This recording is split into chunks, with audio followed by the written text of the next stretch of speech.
YouTube, it is your boy JB, and we are here today with a new review for a new show called Love Match Atlanta, and it comes on Bravo's on Sundays right after the Real Housewives of Atlanta go off, you guys.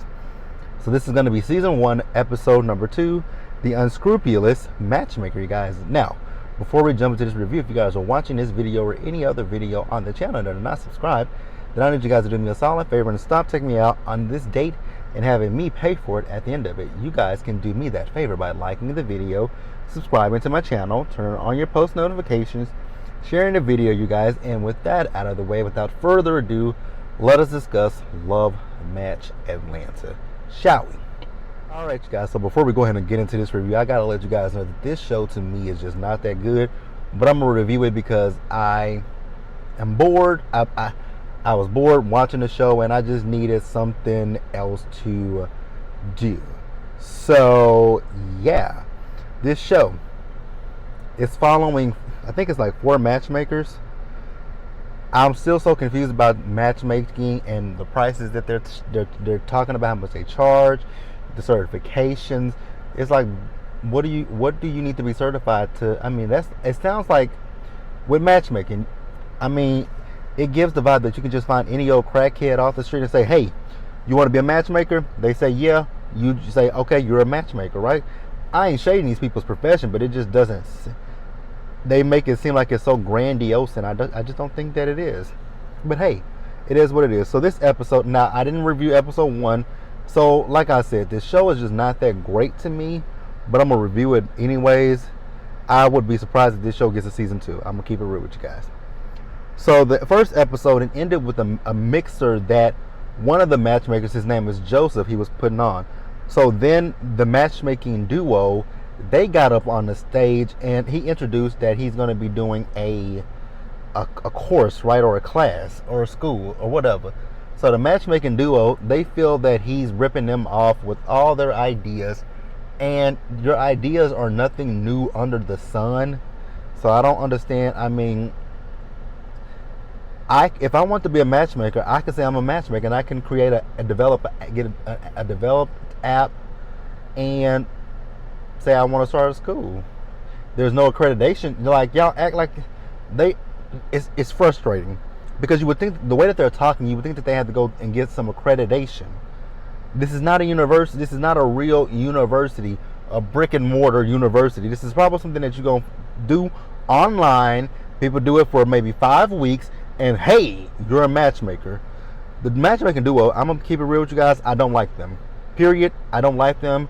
And the reason why I don't like them is because it's like, are y'all really harping on some dumb shit? Like the fact that this man is not quote unquote a matchmaker. He made an app that you guys gave him an idea for 8 years ago. And then he's doing this school. Like, this is nothing new under the sun, and it's just irritating and it's stupid and it's frustrating as hell. Who the fuck greenlit this damn show? Who greenlit this show? And I thought it was rude when so their names are Kelly and Tana.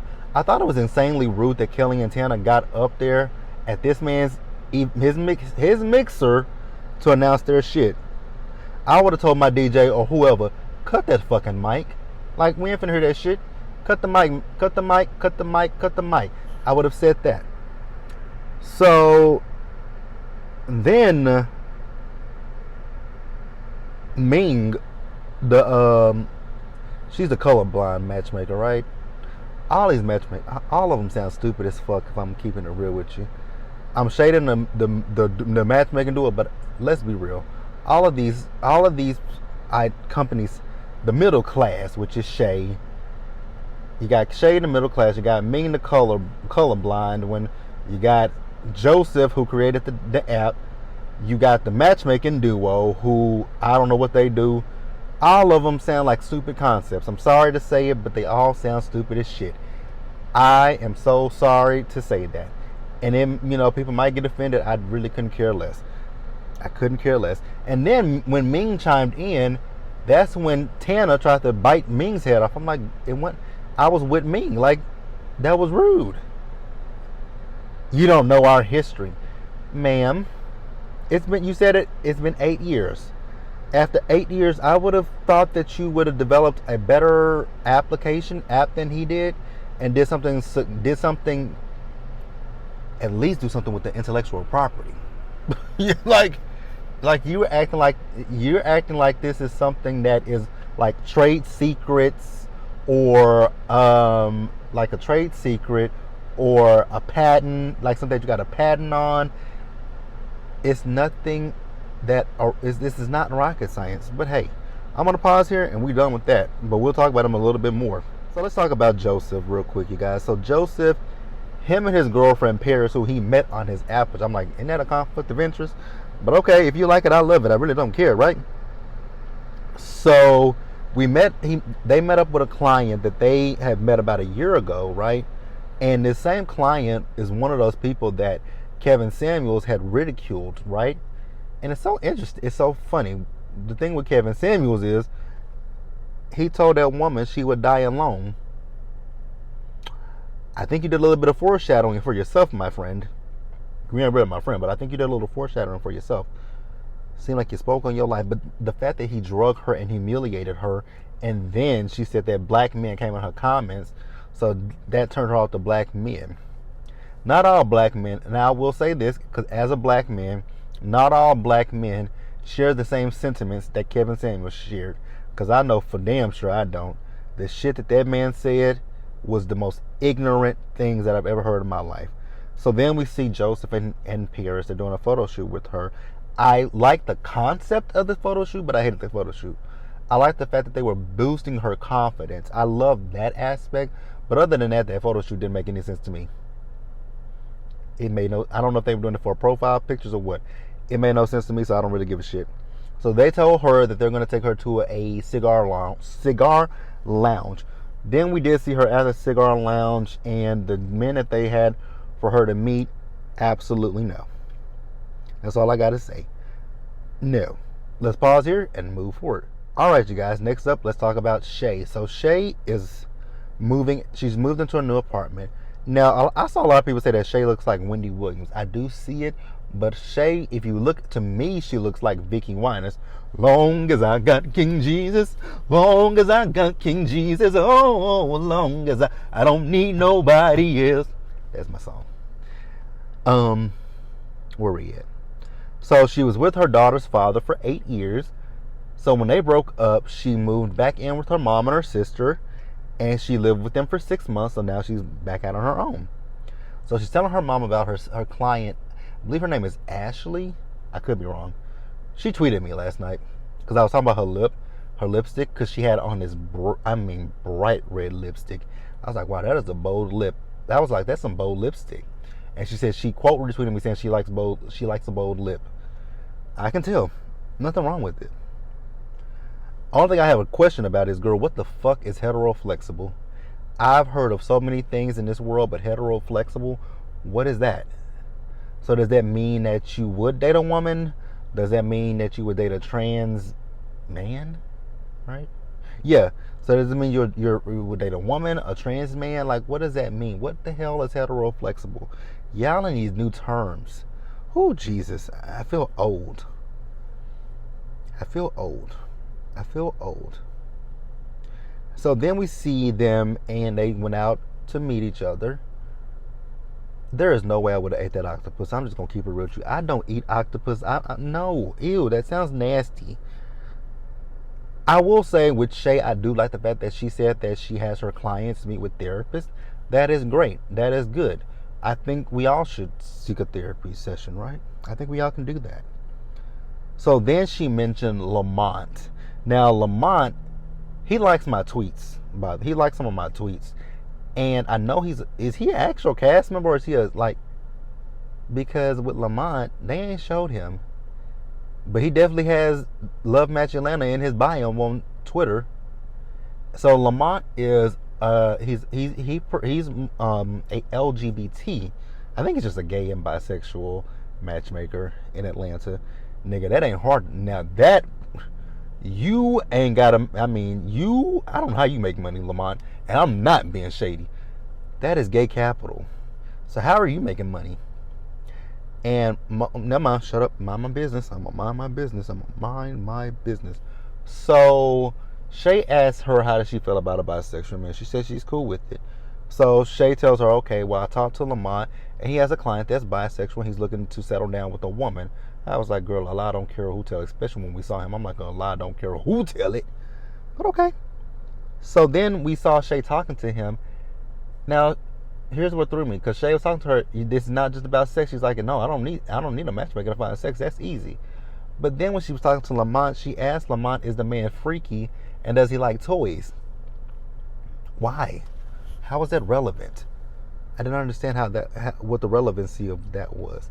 Then we see this date with with Ashley and whatever the guy's name is. They went pole dancing. I was like, that's the first date? Pole dancing? Pole dancing. Okay, I guess. Then when you see Ashley and her date, I'm like, they are good Judies. They ain't got nothing romantic between them. Those are going to be two good girlfriends. But that's it for Shay. Let's move over here to Ming. It ain't much with Ming. I don't like Ming either. Actually, to be honest with you, I don't like anybody on this show. I don't like Joseph that much. I don't like Paris. I don't like the matchmaking duo. I don't like Ming. I semi-like Shay. No, I like Shay. I like Shay. I can say that. I like Shay. Shay ain't done nothing. Shay's not annoying. Everyone else is annoying. Joseph is annoying. Ming, she keeps with these ageist comments toward the matchmaking duo. And the matchmaking duo, they're annoying as hell. So, Ming is the one that is the colorblind matchmaker. Okay. Then she's also a wedding dress designer. I'm like, girl, how presumptuous is that? So you assume that these people are going to actually make it that far?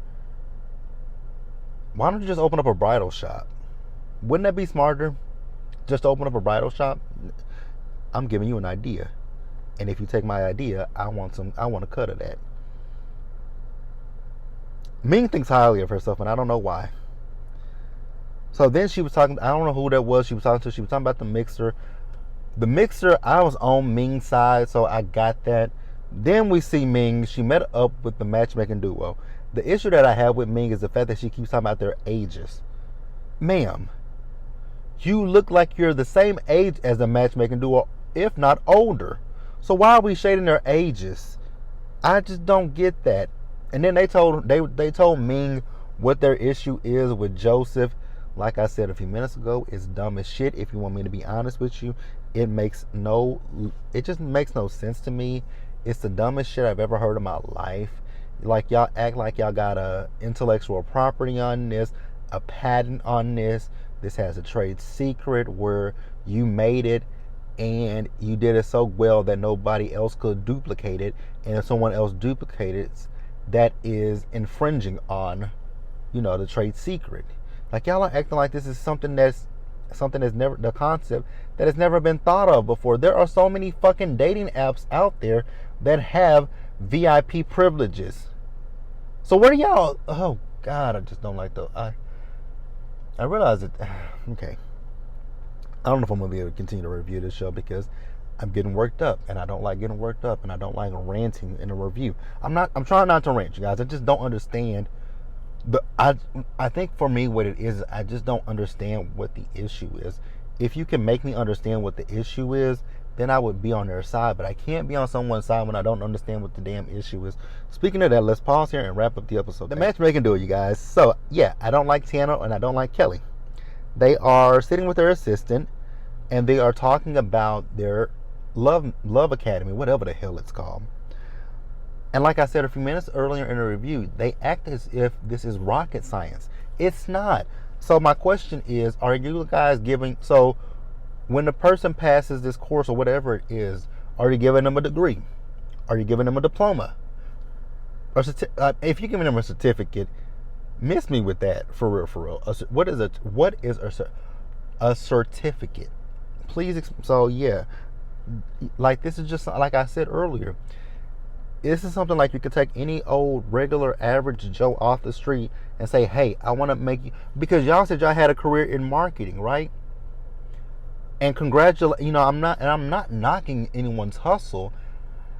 My only issue, like I keep saying, is my issue is the fact that you would think that this is something that is unheard of. This is an untapped market, but it's not. This is not an untapped market. This market is, I wouldn't even say this market is saturated. It's not diluted. It's very saturated, right? Or is it diluted? Whichever one it is. The market has, like if you go, there are gay dating apps, there are apps for lesbians, there are apps for straight people. Plenty of fish. What's the other one? Bumble or something like that. Like there are so many apps out there where you can find Match.com. Like there are so many fucking eHarmony.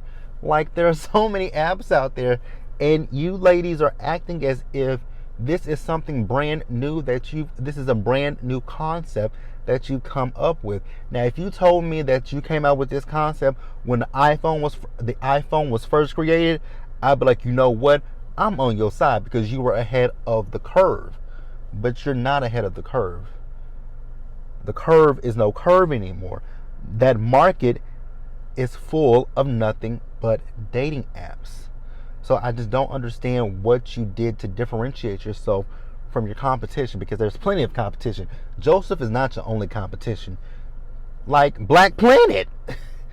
Like if Black Planet were still around, I'm pretty sure there would be a paid portion of Black Planet. So I'm just kind of confused, but hey, wow, we're almost at 18 minutes. Now Kelly, her and her daughters are cute, right? I'll give them that. But girl, when you sat there and told that struggle story, I was like, why are we going through the struggle? And why are you telling your kids this? I didn't get that. And then she's sitting here crying about being on food stamps. Ma'am, have you not saw the cost of food in the stores these days? Inflation is high as hell. Be happy that you got them damn food stamps. Lady, I be looking for people who can sell me some food stamps, because I don't be wanting to spend all my money on food. Like if I could pay you $50, $60 to go get for $300 to $500 worth of food stamps, bitch, I'ma do it.